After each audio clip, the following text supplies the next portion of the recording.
What are lessons with Rainbow English like? There are 5 levels: beginner, elementary, intermediate, advanced, and expert. Each lesson has 5 sections. The first is the introduction.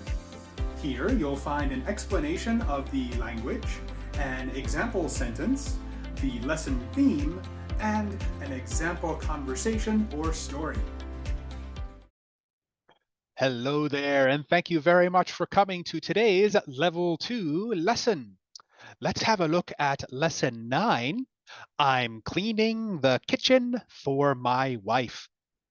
Today, we are talking about who will benefit from an action that you do, who will get some nice feeling, some nice reward from your action.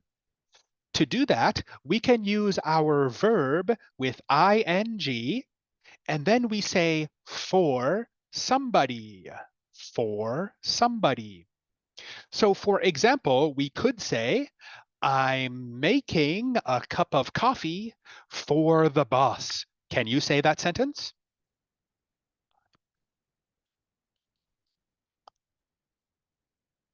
That's right. So this means right now I am making the coffee, and it is not for me, it is for the boss, right? So for this lesson, we will talk about doing favors for somebody, doing nice things to help them. So in this example conversation, we will have two neighbors talking in the garden. So let's try the conversation together. You can say A and I will say B. Are you ready? Can you try it?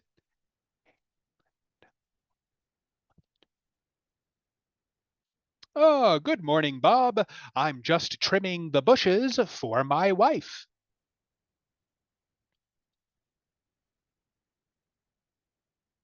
What's the occasion? Good. She's sick actually, so I'm trying to help out a bit more than usual. Nice, very good. So here, B is trimming the bushes. You can see a picture here, trimming the bushes for his wife. And A is a little bit surprised. I don't see you doing that many times. What's the occasion? Now, what's the occasion is a special phrase that means, is this a special day? Why are you doing this action? Why is it somebody's birthday? Is it an anniversary? Why are you doing it? So B explains the reason. She is sick. So his wife is sick. So he is trying to help her out. Do you have any questions about this conversation? The next section is grammar and vocabulary. You will find new words and phrases and the sentence structure we will use in the lesson. You will find example sentences you can say here. All right. So let's move on to our grammar and vocabulary. First, let's look at some different actions that you can do for somebody. Maybe you can help around the house. So here we have our first example, make the bed. Can you try that phrase? Make the bed. Nice. Or instead of the bed, we can make dinner. Can you try it? Make dinner. Yeah, any meal is okay. Make dinner, make lunch, make breakfast. Let's try the next one. Very, very nice. Okay, and our last one. Can you try it? Buy a gift. Very nice. Very, very good. So all of these actions we can use in our sentence. I'm ing. We can use ing verbs in our action. And then we say for the beneficiary. So the beneficiary is the person who will benefit from something. Like, I am baking a cake for my friend. The cake is for my friend. So let's look at our first example sentence. I'm cleaning the kitchen for my wife. Can you say it? Clean kitchen. Nice. So this means that I am cleaning the kitchen. Why? Why am I doing it? I'm doing it to help my wife. I want my wife to relax. Maybe my wife is working, so I'm being nice. Let's try number 2. Can you say it for me? I'm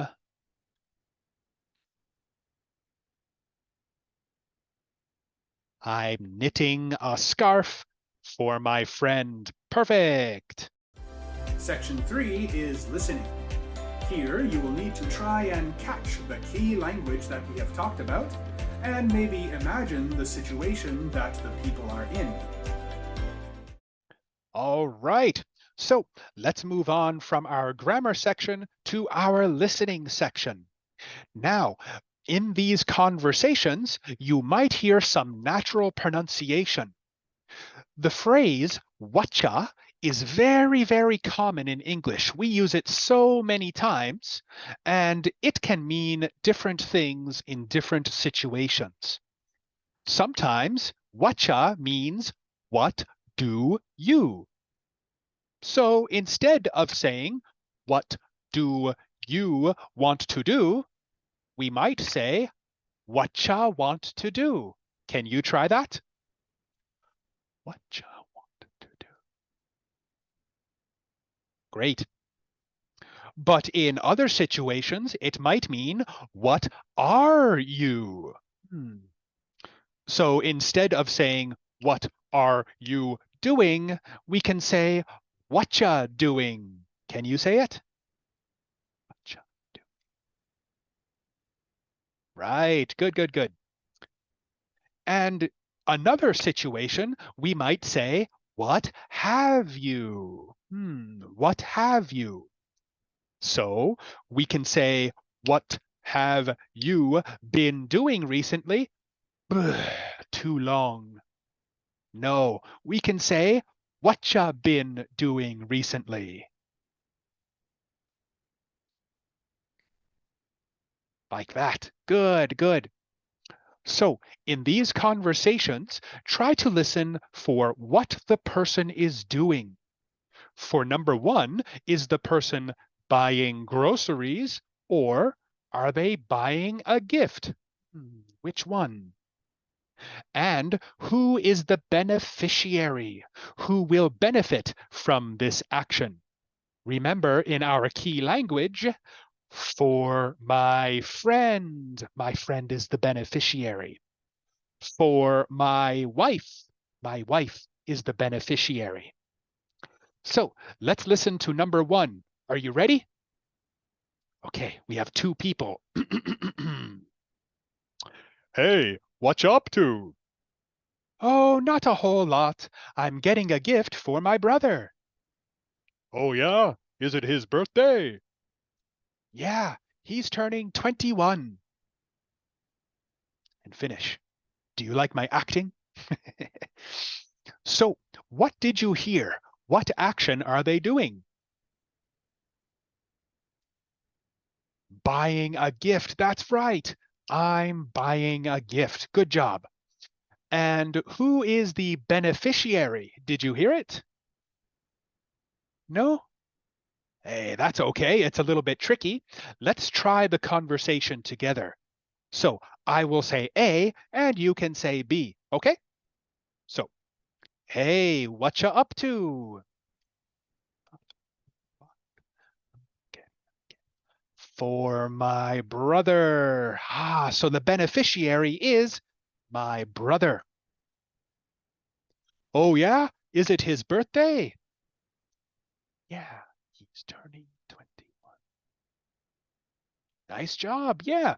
So you caught the action, but you missed the beneficiary. No problems. Let's try number 2 next. Now you can try out your English in the practice section. Here you will see pieces of the key language so you can make your own full sentences. Okay, nice job on listening. So now let's move on to our practice section. Here we can see some pictures showing an action and a beneficiary who will benefit from it. So remember our sentence structure. You can say, I'm ing for this person. So I will do number one as an example. I'm buying a gift for Sarah. Can you try it? I'm buying a gift for Sarah. Right. Now, how about you try number two? What is happening in the picture here?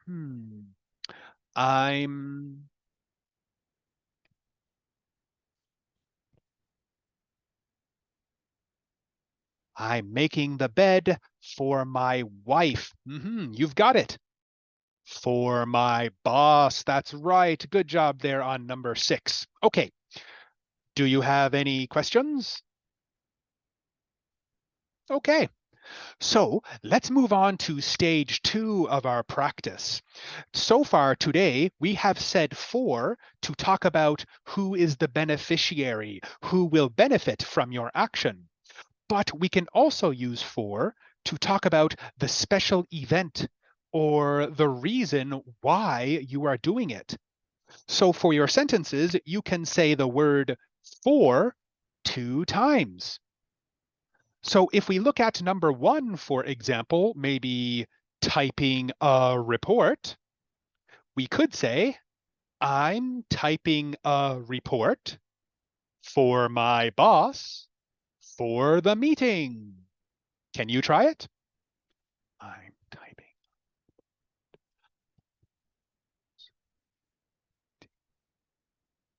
That's right. Perfect. So let's try number 2, and you will say who the beneficiary is and the special event, why you are doing it. So I'm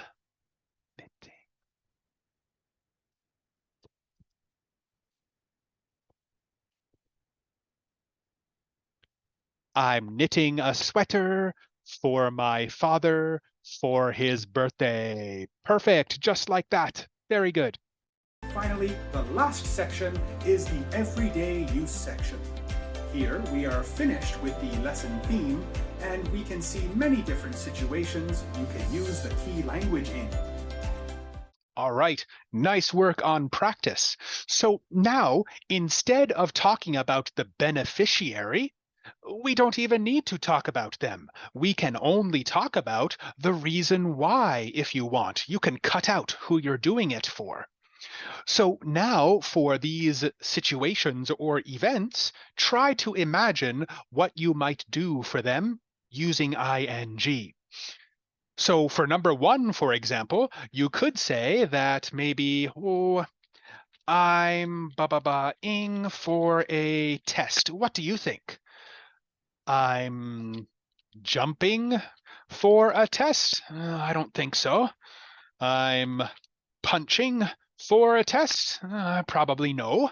What do you think? Of course, yeah, I'm studying for a test. That makes sense. Very, very good. How about number 2? For the tournament. What are you doing for the tournament? I'm training. That's a good one. I'm training for the tournament. Nice job. There are many options there. I'm practicing for the tournament. I'm getting ready for the tournament. There are many choices there. Good job.